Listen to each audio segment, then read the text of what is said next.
जय हिंद। देखिए, ईरान अपने न्यूक्लियर प्रोग्राम में कहाँ तक पहुंचा है और यूरेनियम से इनरिच यूरेनियम बनाने में और परमाणु बम बनाना इतना जटिल प्रक्रिया क्यों होती है, और इसके बारे में हम लोग पूरे डिटेल से समझते हैं। देखिए, कोई भी परमाणु बम हो या फिर न्यूक्लियर रिएक्टर हो, उसमें जो यूरेनियम का यूज होता है, वो ये यूरेनियम जो होता है वो यूरेनियम 235 का यूज होता है। इसे येलो केक कहते हैं क्योंकि ये येलो कलर का होता है। हालांकि जब हम इसे शीशे में रखते हैं तो ऑक्सीजन से रिएक्शन करने के बाद और कई सारे रिएक्शन के बाद ये हल्का ग्रीनिश टाइप का भी दिखने लगता है।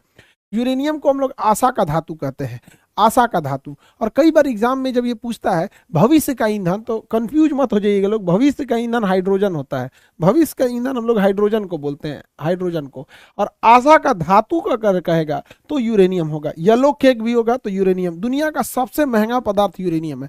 हालांकि इसकी प्राइस का कभी कोई डिस्क्लोज किया नहीं इंटरनेशनल मार्केट में, हालांकि दुनिया का सबसे महंगा पदार्थ है। अब ये यूरेनियम इतना महंगा है क्यों? क्योंकि देखिए, यूरेनियम जो नेचुरल यूरेनियम मिलता है वो यूरेनियम 238 होता है, ये किसी काम का नहीं है। यूरेनियम 238 नेचुरल में मिलता है, वो 99.7% होता है, यानी लगभग जितना भी यूरेनियम हमें मिल रहा है वो हमारे किसी काम का नहीं है। यूरेनियम 99.3 होता है, 7 लिख दिए 3। अब ये जो हमें हमें जो प्राप्त करना है यूरेनियम 235 चाहिए। अब ये यूरेनियम 235 कितना चाहिए, कितना है प्रकृति में? 0.7%। यानी हमें 100 kg यूरेनियम मिलेगा ना, तो उसमें केवल 700 ग्राम हमें काम लायक यूरेनियम मिलने वाला है। ऐसे अगर परसेंटेज नहीं समझ में आ रहा है तब यहाँ पर, तो 100 kg में 700 ग्राम कितना अजीब हो जाएगा यहाँ पर। तो और दूसरी क्या है ना, दोनों मिक्स होता है। यूरेनियम 235 और यूरेनियम 238 दोनों मिक्स होता है। हमें 238 का काम नहीं है, हमें काम है 235 का। अब इसी को इंप्रूव कर दिया जाता है और 235 को जब एक्सट्रैक्ट करके बाहर निकालते हैं तो उसी के यूज करके हम परमाणु बम बनाते हैं। यही शकल है परमाणु बम की। या फिर उसको बिजली घर में बना के उससे बिजली बनाते हैं यहाँ पर। अब इसको कैसे हम लोग लाते हैं इसे समझते हैं। हम जो यूरेनियम मिला है हमें, उसमें 235 भी है और 238 भी है। 235 और 238 दोनों है। इन दोनों ही यूरेनियम को एक सेंट्रीफ्यूल नामक डिवाइस में डालकर, सेंट्रीफ्यूजल नाम के डिवाइस में डाल के गोल गोल घुमाया जाता है। अब जैसे दही में हम लोग ऐसे मथनी डाल के गोल गोल घुमाते हैं, मक्खन अलग हो जाता है, दही मलाई अलग हो जाता है, सेम वही चीज होता है जिसे हम अपकेंद्र बल या सेंट्रीफ्यूगल कहते हैं। तो इसके जो सेंट्रीफ्यूज होते हैं उसी में इसको गोल गोल घुमाया जाता है। इस गोल गोल घुमाने से फायदा ये होता है कि यूरेनियम 238 साइड में हो जाता है। यूरेनियम 238 जो है ये साइड में आ जाता है, और हमें जो जरूरत होती है यूरेनियम 235 की, ये यूरेनियम 235 बीच में चला जाता है और हम इस बीच वाले से निकाल लेते हैं। इन दोनों में आपस में दोबारा ना मिले और आसानी हो इसे हटाने के लिए, इसलिए इसमें यूरेनियम हेक्साफ्लोराइड नाम की गैस को अंदर डाल के उसके बाद इसे घुमाया जाता है। इसकी फिक्स स्पीड होती है कि इतने स्पीड पे घुमाएंगे तो एक्सट्रैक्ट अच्छे से होगा, और अगर स्पीड कम और ज्यादा होगी तो इसमें बहुत प्रॉब्लम आ जाएगा। ईरान ने भी ऐसे ही न्यूक्लियर प्रोजेक्ट बनाए थे, लेकिन उसके इस सेंट्रीफ्यूल के कंप्यूटर को इसराइल ने हैक कर लिया। जो कंप्यूटर इसे गोल गोल घुमा रहा था उसी को हैक कर लिया। अब वो स्पीड कभी बढ़ा देता था, कभी घटा देता था, कभी बढ़ा दिया कभी घटा दिया। तो उसे जो यूरेनियम 238 से यूरेनियम 238 से यूरेनियम 235, यूरेनियम 235 ये जो मिलना चाहिए ये उतनी अच्छी क्वालिटी का नहीं मिला। इसराइल कितना समझदार, कितना साफ दिमाग है उसका, उसने कहा कि अगर ब्लास्ट करेंगे तो सोच रहा है दोबारा बना लेगा। उससे ऐसा ना बनाते हैं कि कामे लायक ना रहे, उतना तगड़ा विस्फोट ना हो सके। तो ये इसराइल ने किया था, सेंट्रीफ्यूल की स्पीड को कभी बढ़ाता था कभी घटा देता था, कितना ऐसा करता था कि प्योरिटी ही उसमें नहीं रह पाती थी। तो इसराइल का प्रोग्राम जो ईरान के बेसिकली प्रोग्राम को रोकने के लिए ये सारी चीजें की गई थी। अब जो यूरेनियम हमें 235 मिलेगा, यूरेनियम 235, अब ये यूरेनियम 235 को और भी प्यूरिफाई किया जाएगा।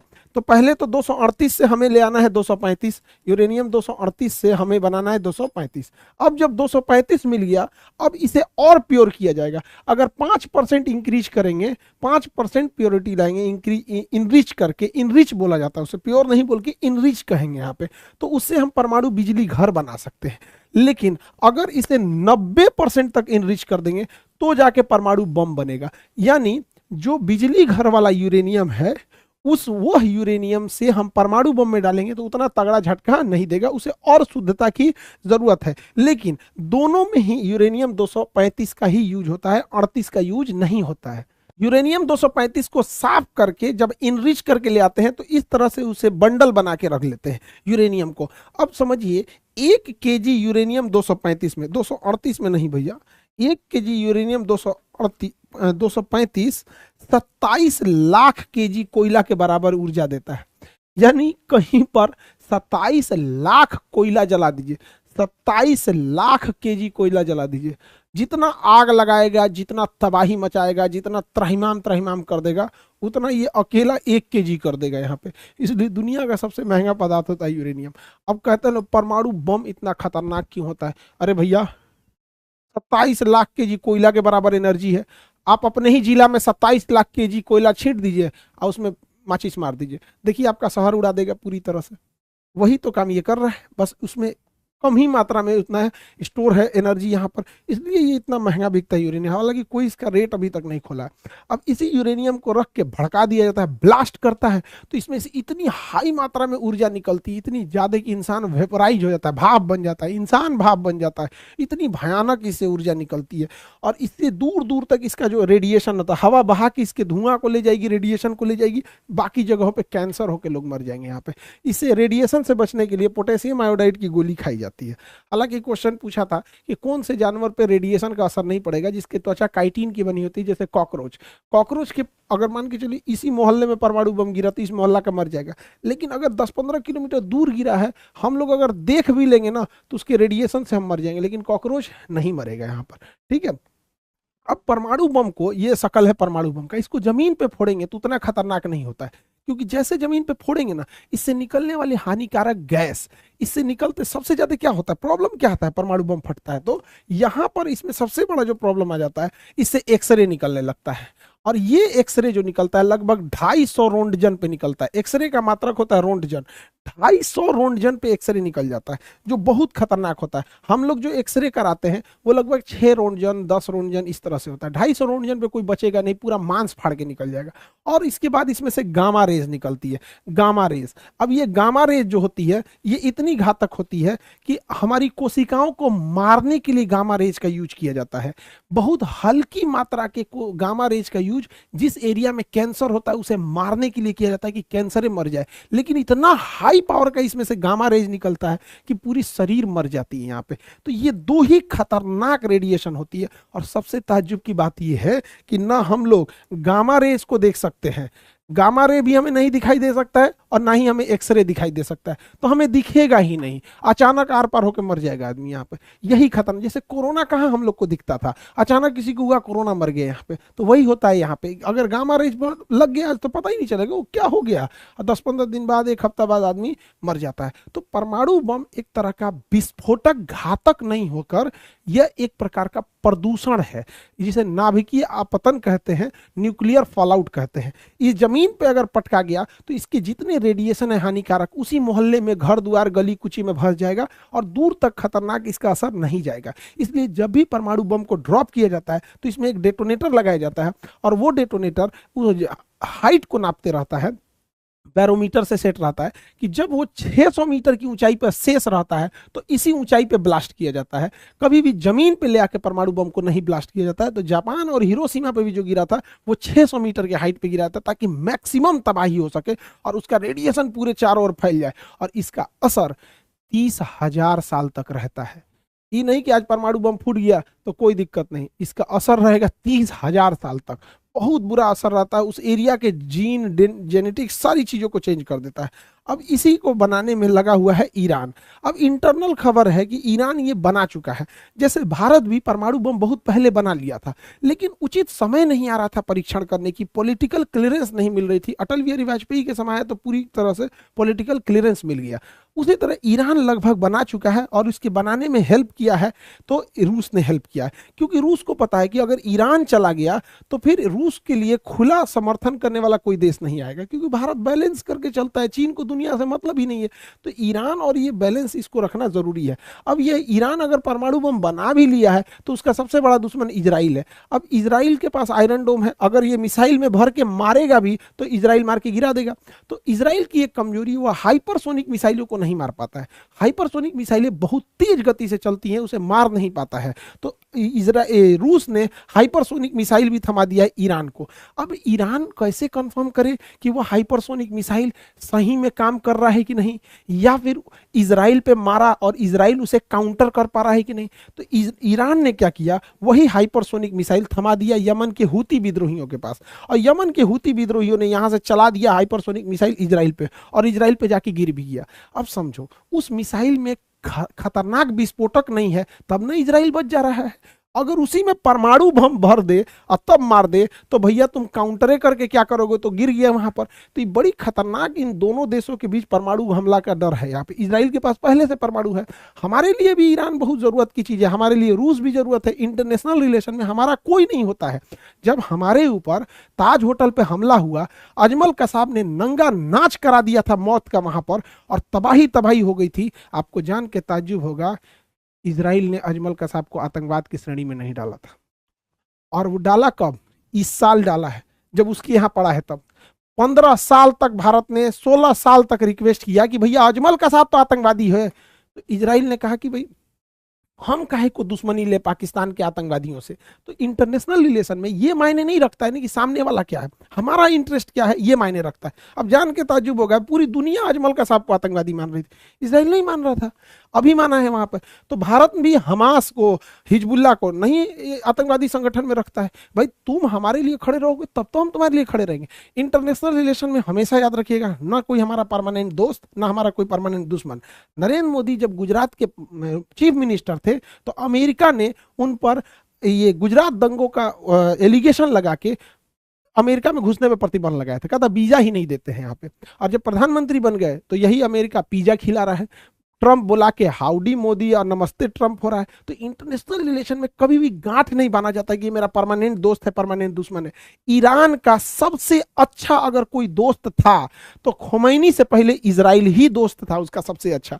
ईरान का सबसे अच्छा कोई दोस्त था तो अमेरिका था उसका दोस्त, जब तक कि खोमैनी की सरकार नहीं आई थी यहाँ पर। 67 के दशक की बात है, तो 67 बीते 50 साल पहले की बात है। तो अब आप हाल आजकल इंटरनेशनल रिलेशन 2 साल का इंटरनेशनल रिलेशन देख लेंगे तो उससे नीतियां बनती और बिगड़ती नहीं। 50 साल का एक लंबा अनुभव देखना पड़ता है, तब जाके नीतियां बनती है। हमारे लिए ईरान ज्यादा जरूरी है, रूस भी जरूरी है। अब ईरान रूस को क्या दे रहा है, ईरान सस्ते मात्रा में रूस को ड्रोन प्रोवाइड करा दे रहा है और बैलिस्टिक मिसाइल दे रहा है, क्योंकि ईरान के इंजीनियर एकदम सस्ता में मिसाइल बना लेते हैं, ड्रोन बना लेते हैं।